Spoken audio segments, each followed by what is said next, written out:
fue muy raro todo esto. Yo trabajé bastante en investigación y uno de los libros que leí, la verdad que tuve muy buena repercusión con el trabajo en lo que fueron mis colegas, y yo tuve un solo problema cuando salió el libro, que fue con el director de gráfico de esa época, Vega Onesime, que vive en Chile. Me llamó, o sea, yo no necesité contactarlo porque él escribió un libro que se llama Memorias de un periodista deportivo, en el cual hay un capítulo en el cual cuenta todo lo de Malvinas en una fuente directa porque era su biografía. Él niega un montón de cosas, fue el único, porque tanto Pano como Blanco, que son las otras fuentes que estaban vivas que yo pude trabajar, estaban de acuerdo, pero fue el único punto que el único punto, digamos, controvertido que tuvo esta investigación. Él sentía que era una locura hacer un trabajo sobre el gráfico de las Malvinas, y lo que le dije es: si me vas a negar que 7 de 11 editoriales las escribiste sobre Malvinas, y hasta se les ocurrió en algún momento con goles la idea de llevar un River y Boca a Malvinas, porque en ese momento es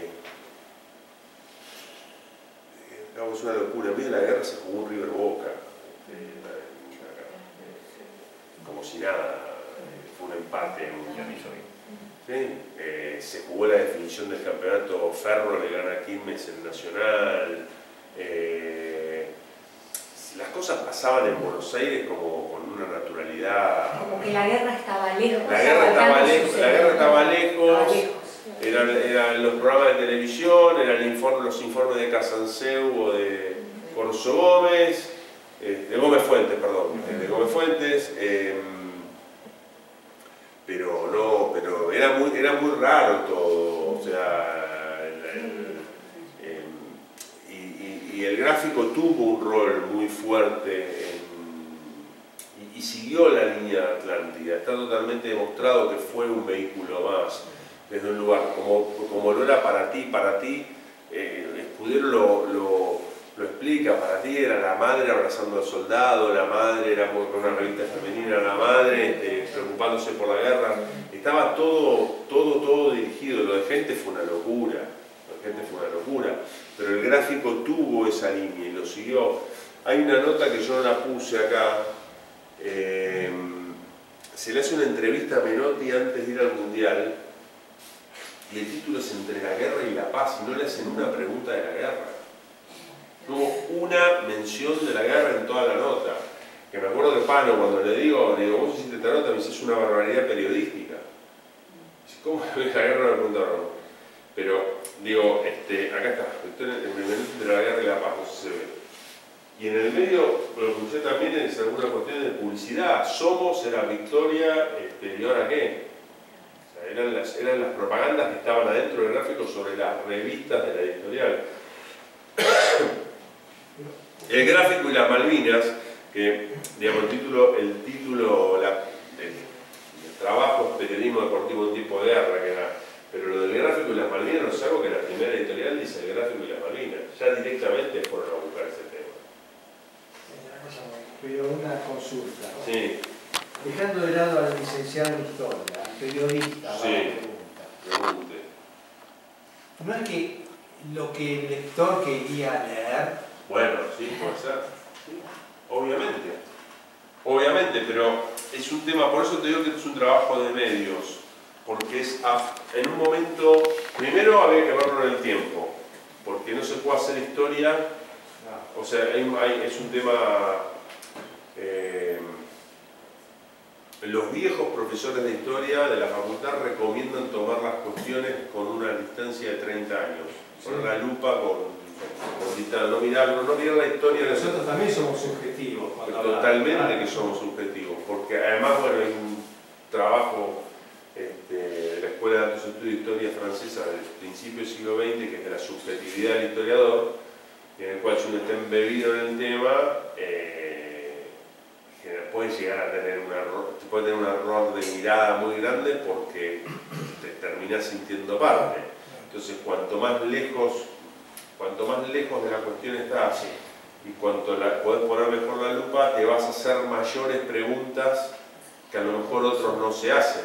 Entonces ahí el trabajo de campo es efectivo, porque yo me voy a preguntar, si yo tuviera que escribir sobre la biblioteca Alberti, que es la primera vez que vengo, voy a hacer un montón de preguntas que a lo mejor vos no te las haces.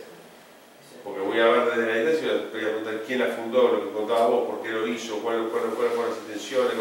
Y a lo mejor para vos hay cosas que son básicas y a lo mejor las dejarías. Yo creo que sí, que hay un montón de cosas que, aparte por la personalidad del argentino y como somos los argentinos, uno las quería buscar. Pero uno tiene que ver, y sirve para estos tiempos, cómo es el comportamiento de los medios. Porque nos dejamos llevar. Y acá también se dejaron llevar. Acá no paró nadie. Especialmente el rubro editorial, los periodistas, también eso no se los comenté, los periodistas no escribieron, no hay una crónica de fútbol que se hable de Malvinas. No hay un periodista que empiece hablando de, en el medio de la guerra, River y Boca. Es todo editorial, es todo título, es todo editorial. No hay ningún, leí 5 veces la revista, busqué con lupa a ver si estaba la palabra Malvinas en algún lado. Es rarísimo encontrar algo. Y todo es editorial y título, con lo cual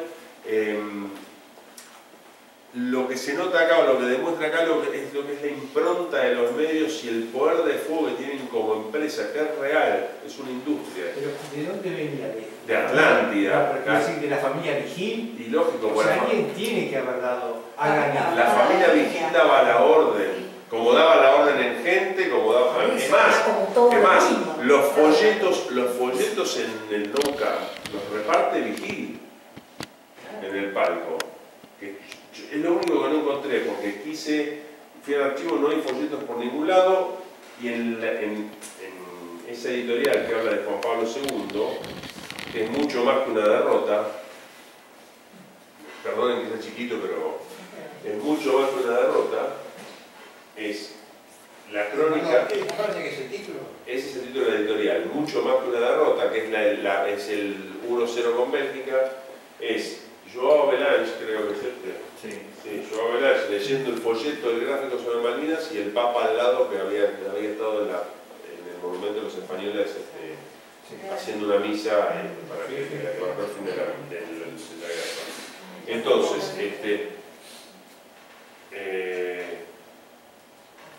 su título con el epígrafe yo pongo, se menciona la visita del Papa a Buenos Aires y a la distribución de folletos en los centros de prensa sobre la posición argentina en Malvinas. A partir de entonces nos hizo mención del tema en el gráfico. Entonces hay una decisión interior y además hay una cuestión que los medios viven, bueno, ahora hay una decisión un poco más grande, pero vivían de publicidad de Estado. Sí, pero independientemente de esta idea, no quiero minimizar la responsabilidad, digamos, pero Sí. tendrán sus intereses, los Vigil habrán tenido sus intereses concretos como cualquier otro grupo periodístico, pero hay algo que los argentinos todavía no hemos resuelto, que es algo enfermo, digamos, del comportamiento que tuvimos en la guerra. Sí, no, totalmente. Esa separación, de la cual es un ejemplo pero redondísimo y perfecto el título el título que dice agua y el título no menciona el agua. Poesía acerca del amor y describo crímenes. Es real lo que vos decís, es real. Pero por eso te digo, este es un trabajo que es chico, está puntualmente dirigido y sobre todo también está apuntado no solo a la idea mía, también no fue solo ir a ver lo que eran los medios o lo que fue un medio, una empresa en la cual yo no trabajé. Yo nunca tuve relación con Atlántida, por eso trabajé en La Nación. Me costaría mucho, si tuviera que hacer este trabajo sobre La Nación, me costaría mucho más que hacerlo, por eso también lo tomé, porque nunca tuve relación profesional con Atlántida. Pero que fue una escuela, es una escuela de periodismo, o sea, acá hay periodistas hoy. Chiche gente, Beto Casella es gente y somos. Haddad es de Atlántida, Haddad en Infobae tiene cantidad de periodistas que son de Atlántida o formados en Atlántida. Entonces, digo, ha desarrollado, fue una escuela de periodismo y lo que yo le decía en principio, los uruguayos y la impronta uruguaya en la comunicación en el Río de la Plata es un tema que sería muy lindo investigarlo porque tienen un montón de productos generados. Bueno, Botana lo que hizo con Crítica es maravilloso. 100.000 ejemplares en la década del 30 por día era una locura. ¿Qué vendía? ¿Qué vendía? Pero vendía sensacionalismo, por eso digo, y gente fue sensacionalista hasta el día. Pero hay 10.000 historias de tapas de gente que podríamos estar, romances inventados, de todo, Por eso las tapas venden. Pero las tapas vendían, por eso el ejercicio también es muy, por eso el ejercicio de la tapa es muy importante, porque hoy que vivimos una cultura efímera en la cual vemos, hoy no se vende nada por la tapa, pero recordemos lo que era ir por Florida o por una calle peatonal con un kiosco de revistas y uno se volvía loco porque era como tener el Instagram ahora. Esas las tapas de página 12 en la época. Las tapas de página 12. Las tapas de Clarín que decían que volteaban un ministro. A ver, yo me bajaba del tren cuando venía a trabajar y llegaba a Retiro y me encontraba con todo y decía, ¿qué es esto? O sea, no tenía la posibilidad de leer todos los días. Uno llegaba por ahí a un Retiro a Constitución y estaban los kioscos con todo.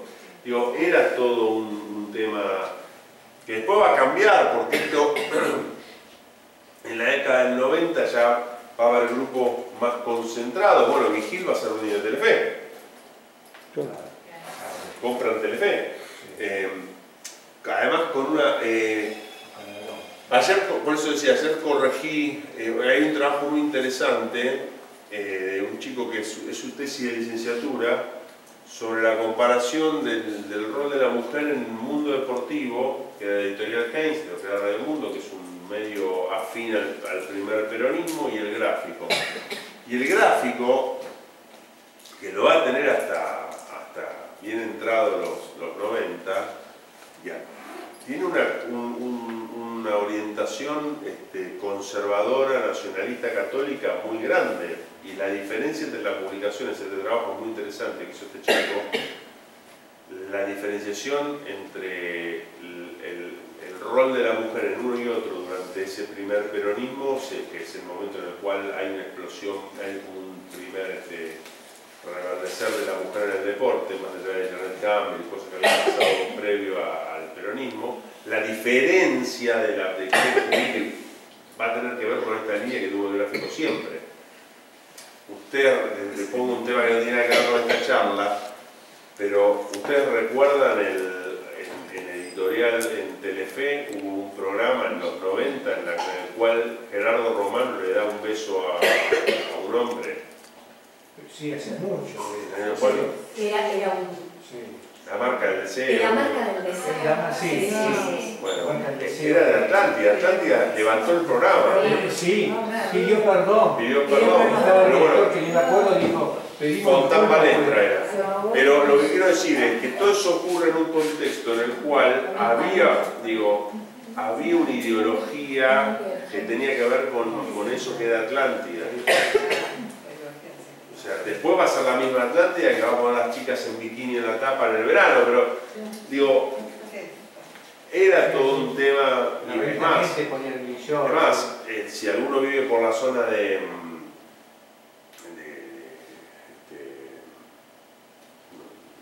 donde está la Facultad de Ingeniería, que era Azopardo, cuando estaba en el cuartel antes de Puerto Madero, en Azopardo 600 está el Editorial Atlántida, es un edificio que ahora están remodelando y van a hacer unos departamentos, porque era un edificio señorial donde estaba la editorial, con una escalera que entrabas, era un lugar lindísimo, o sea,